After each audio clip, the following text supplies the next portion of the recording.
E aí, galerinha do segundo ano? Gente, vamos começar aqui com o nosso assunto, certo? O novo assunto, que é calorimetria. Esse assunto é o principal assunto do segundo ano, é o que cai sempre no Enem, alguma questão, certo? Sendo ela ou teórica ou questão de cálculo, mas a gente vai ver com calma, passo a passo. O que é que eu quero que você observe aqui? Primeiro, até na aula passada a gente tinha estudado dilatometria, que era os efeitos que a temperatura faz em um determinado corpo, aumenta as suas dimensões, certo? Agora a gente vai estudar calorimetria. O que seria a calorimetria?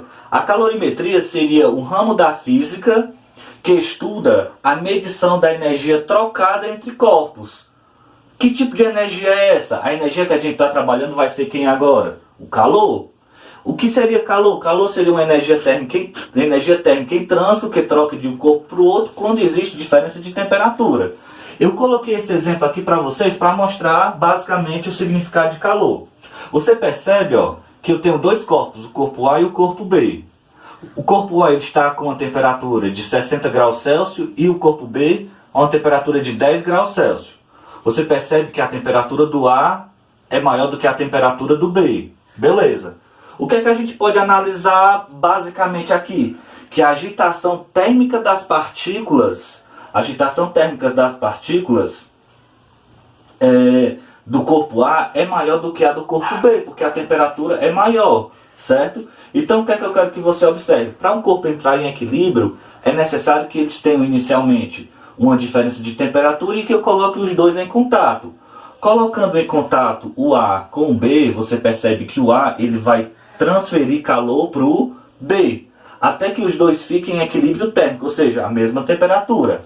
Guilherme, como é que eu vou trocar essas duas temperaturas aqui? Eu vou somar e dividir por 2, já que são dois corpos? Não. O que é que eu quero que você observe? Se de repente você fizesse um somatório e dividisse por 2, fizesse a média, estava errado.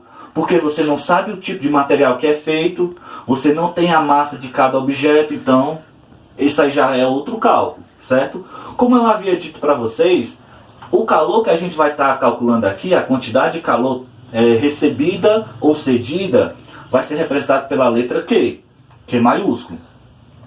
A unidade no sistema internacional da quantidade de calor é o Joule. Só que existe uma unidade que ela é mais usada, que é quem? Calorimetria. Você pode fazer uma comparação de caloria para Joule, ou seja, uma caloria corresponde a 4,18 Joule. Essa é a comparação básica. Agora eu quero que vocês analisem o seguinte. Eu tenho os 3 estados físicos da matéria. Sólido, líquido e gasoso. Quando eu coloco objetos com temperaturas diferentes em contato, vai haver uma troca de calor entre eles. Beleza. Essa quantidade de calor recebida ou cedida vai ser necessária para ele ou mudar de temperatura ou mudar de estado físico. O que é que eu quero que você observe? Que existe 2 tipos de calor. O calor sensível e o calor latente. O que seria o calor sensível? É sensível, certo? Ele ocorre somente o quê? A mudança de temperatura. O calor latente, ele ocorre em mudança de estado físico. Pronto. Então eu quero que você observe o seguinte. Se eu coloco um cubo de gelo em um copo com água no estado líquido, gelo no estado sólido, claro, e um copo de água no estado líquido, quando eu coloco, o gelo ele vai derreter. Ou seja, ele teve um calor latente, passou do estado sólido para o estado líquido. Então, calor latente. Agora vamos analisar o seguinte. Eu tenho a definição sobre capacidade térmica. Capacidade térmica seria uma característica do corpo, certo? Seria a quantidade de calor que o corpo recebe a uma determinada variação de temperatura.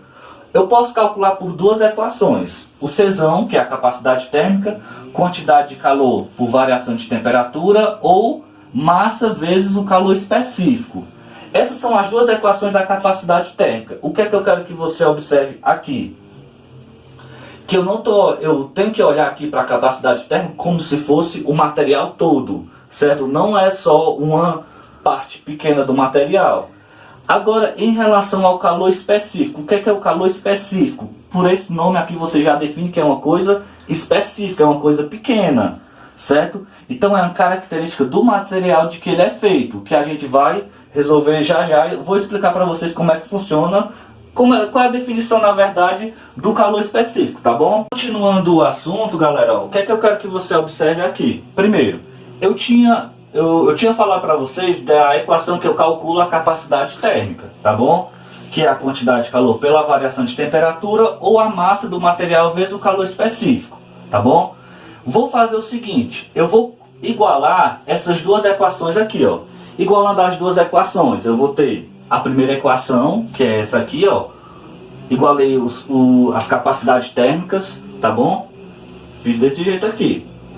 Agora, eu multipliquei aqui em cruz credo, ó. Q vezes 1, Q. Esse termo vezes ΔT, dá L vezes ΔT. Se eu disser para vocês que essa é a equação principal da calorimetria, a equação fundamental da calorimetria, essa equação aqui é também chamada de equação do calor, quantidade de calor, quantidade de calor sensível. Essa quantidade de calor sensível é sensível apenas para acontecer somente o que? Uma mudança de temperatura. Quando ocorre uma mudança de estado físico, é outra equação que a gente vai ver no nosso próximo vídeo. Esse vídeo aqui é mais um vídeo introdutório para explicar a equação fundamental da calorimetria. Eu havia dito para vocês que também na capacidade térmica eu tenho o calor específico. Que o calor específico é uma característica de quê? Do material de que ele é feito. Então vamos observar aqui o seguinte, ó. Esse Czinho é o mesmo Czinho aqui, ó. Certo? Capacidade, calor específico. Como é que eu calcular a unidade do calor específico? Seria caloria por grau Celsius.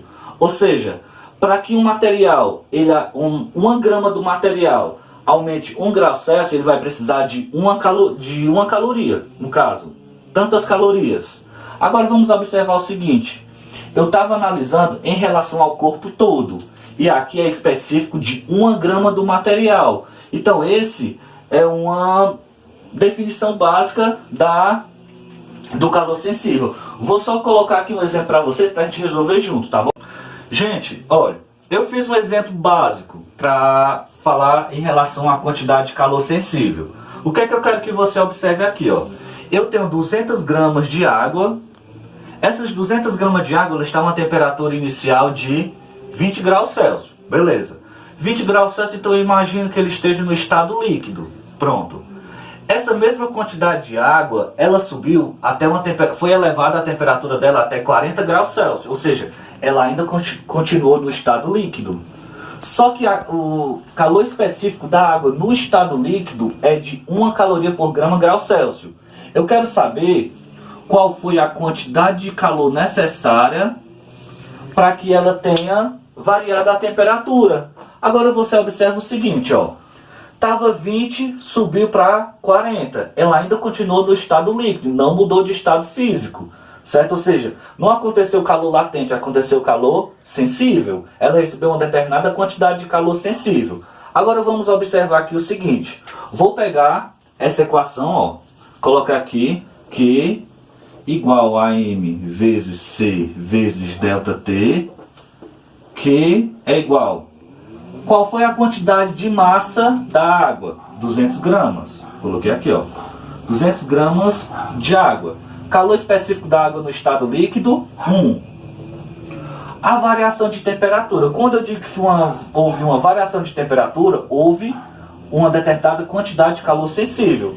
Agora vamos calcular aqui, ó, a variação de temperatura. Temperatura final menos a temperatura inicial. Qual foi a temperatura final? 40. A temperatura inicial? 20. Variação de temperatura igual a 20 graus Celsius. Pronto. Essa foi a variação de temperatura do objeto. Vamos colocar esse 20 aqui, ó. 20. Pronto. Que é igual. 200 vezes 1, 200. 200 vezes 20 dá 2 vezes 1, 2 vezes 2, 4. 1, 2, 3. 4.000 calorias. Pronto. Só isso. Agora vamos observar aqui o seguinte. Analisando. Ele precisou de 4.000 calorias para haver somente o quê? Uma variação de temperatura de quantos graus? 20 graus Celsius. Qual foi a quantidade de massa de água? 200 gramas. Então ele precisou de 4.000 calorias. Positivo? Sim. Por que foi positivo? Porque a variação de temperatura foi positivo. Então, galera, valeu!